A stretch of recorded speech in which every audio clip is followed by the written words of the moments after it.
আজকের দিনটা একটু অন্যভাবে শুরু হলো। আজ আমাদের এখানে কালী পুজো ছিল। কালী পুজো মানেই আমাদের কাছে একটা আবেগ। তো প্রথমে দুপুরবেলা ব্রহ্মা, শীতলা, পঞ্চনন্দ, মঙ্গলচণ্ডীর পুজো হয়।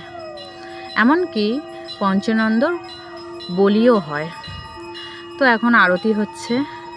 সব কিছু তো সবসময় দেখানো সম্ভব হয় না, তাই ওই ছোটো ছোটো কিছু ভিডিও স্মৃতি হিসাবে রাখার জন্য করা। তো এদিকে আমার বাবু একটু ঢাক বাজিয়ে নিচ্ছে, কি সুন্দর টুকটুক টুকটুক করে বাজাচ্ছে। তো যাই হোক, আজকের দিনটা খুব স্পেশাল। আমাদের এখানে এই কালী পুজোটা খুব জাগ্রত। তো তার জন্য কালী পুজো আসাটাই ভালো, এসে গেলে চলে গেল খুব বেদনাদায়ক। এই আমরা মাকে আনতে গেছিলাম, তো মা আসাতে আমরা এইভাবে ওয়েলকাম জানিয়েছিলাম। সবাই নাচছে, কেউ বাজি ফাটাচ্ছে, অসাধারণ মুহূর্ত। এইসব মুহূর্ত দেখলে না সামনে থেকে তো আপনিই চোখে জল চলে আসে। এগুলো ঠিক মুখে প্রকাশ করা যায় না, এগুলো ফিল করতে হয়। এদিকে মায়ের পুজো হচ্ছে, ঘটে দেখছেন কত ফুল, মাকে চেনাই যাচ্ছে না। অপরূপ সুন্দরী যাকে বলে মা ঠিক তেমন। আমাদের মায়ের গয়না আছে, গয়না পরানো আছে, তারপর প্রচুর মালা, প্রচুর মালা।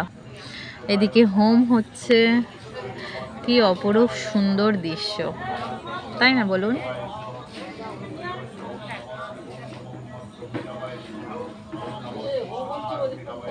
প্রতি বছর এই পুজোটা নিয়ে আমরা খুব এক্সাইটেড থাকি, কবে পুজো হবে, কি হবে না। অসাধারণ মুহূর্ত। এই পুজোতে আমাদের অনেক রকম ভোগ হয়। কালকে ভোগে ছিল সাদা ভাত ছিল, ডাল ছিল, ভেজ ডাল ছিল, পনিরের তরকারি ছিল, লাবড়া ছিল, বেগুনি, চাটনি, পায়েস, পাঁপড়, বোঁদে, রসগোল্লা, আইসক্রিম, আর কত কি। মায়ের চলে যাওয়ার সময় এসে গেল।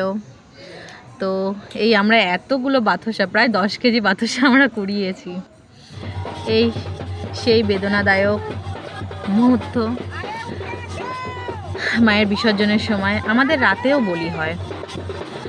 দিনে একটা পঞ্চনন্দ ঠাকুরের বলি হয়, রাতে মা কালীর জন্য বলি হয়, দুটো পাঠা বলি হয়। এই আমাদের সকালবেলা সূর্য ওঠার আগে মাকে বিসর্জন দিয়ে দিতে হবে। এখন বাজে কেমন, ওই ভোর 5টা নাগাদ। তো ওই মায়ের বিসর্জন হয়ে যাচ্ছে, খুব কষ্টদায়ক। আস্তে আস্তে পুজো, এটাই ভালো। এসে গেলে চলে যায়, খুব কষ্ট। কথাটা বারবার বলছি, কিন্তু এখন ভাবলেই কেমন একটা গাটা শিউরে উঠছে যে মাটা চলে গেল। যাই হোক, যে জিনিসের সৃষ্টি আছে সেই জিনিসের ধ্বংস আছে। তো আসছে বছর আবার হবে।